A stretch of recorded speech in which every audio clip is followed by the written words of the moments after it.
Google Gemini is coming to 22 and newer GM vehicles. So you might be asking yourself, why does this matter? Well, first of all, again, this is just kind of AI getting into more of the things that we use in our everyday lives, especially for a lot of people. They're using their car and they're in there for sometimes hours a day, right?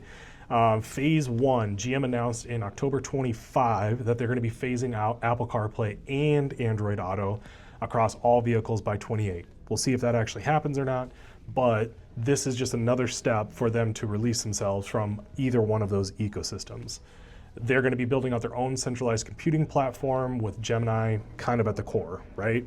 That's kind of what it's looking like right now. In my notes here, I have CEO Mary Barra has said that they want to own the infotainment experience, not rent it from Apple and Google. Here's the reason why this is kind of cool. This is, at current point in time, the largest AI rollout over any brand right now. Tesla, they have a lot of vehicles, but they do not have near the amount of vehicles out there that GM does. Tomorrow, I'll be getting into a Cadillac, showing off some of the things that Gemini is able to do. Here is what I know so far. So apparently Tesla is really the only one that's kind of done a rollout like this. Tesla, being owned by Elon Musk, obviously has Grok. So Grok is in some of the Teslas. With the GM vehicles, it looks like it's going to be around 4 million vehicles eligible for this upgrade. It'll be an over-the-air software update. Don't need to do anything special on your end. I'm assuming just have your vehicle connected to Wi-Fi and or OnStar update. Oh, yep, actually it says right here, connected to OnStar. Things that you're gonna be able to do, have natural conversations with Google Gemini. So you'll be able to tell it like, hey, I'm on the store to pick up groceries, and then little Billy has baseball practice at such and such time. What is the most efficient way to get all of this done, right? You'll be able to brainstorm with it. So I'm assuming this will integrate in with Google's suite of apps, like Google Note or whatever it might be, and say, hey, create a note talking about work or family or whatever, and then it'll just add it to your Google account, right?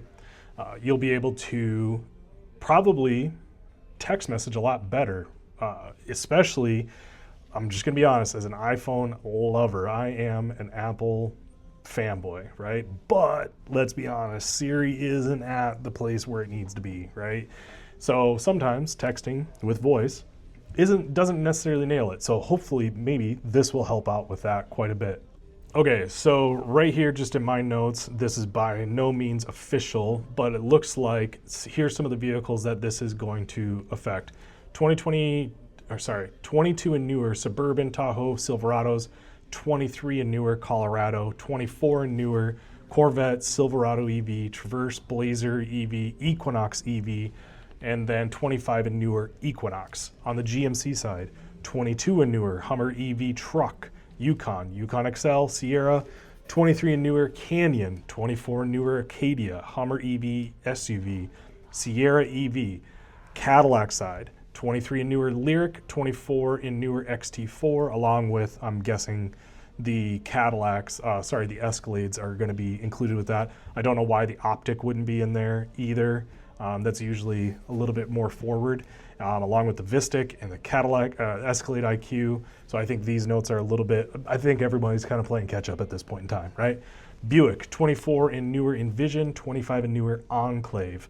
Must have Google built-in, OnStar connection, and Play Store login. So I'm guessing to identify whose account you're actually connected to, right? Something I forgot to add, this is going live tomorrow, which is April 30th. Something that's also kind of cool is that apparently they are also testing OpenAI and Anthropic models, so Claude, but Gemini is rolling out tomorrow, and you'll be able to hopefully switch between your different models, AI models, later on down the road. Right now, I'm personally using Claude, so this I'm really excited about this, right? Because it's what Claude already knows so much about me, what I do, and everything like that. So if I'm able to plug that into the vehicle that I'm driving and be able to converse with Claude while it also has the context of who I am and how I think and everything that I'm doing, that's great. Again, I'm just going to kind of go off of the notes that I have here, which is just what I've gathered online very quickly.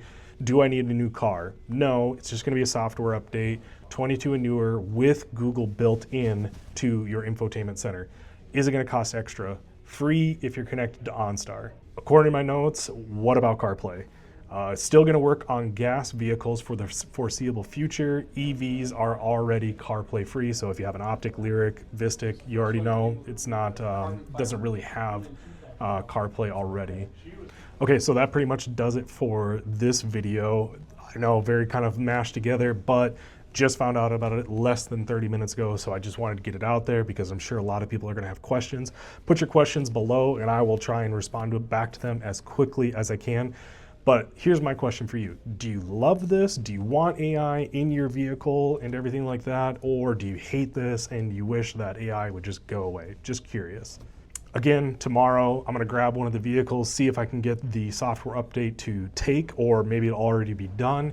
Get in there, start messing around with it. Maybe I'll go for a drive and just kind of use it in everyday scenarios. So stay tuned for that one. We'll see what tomorrow brings. Talk to you later.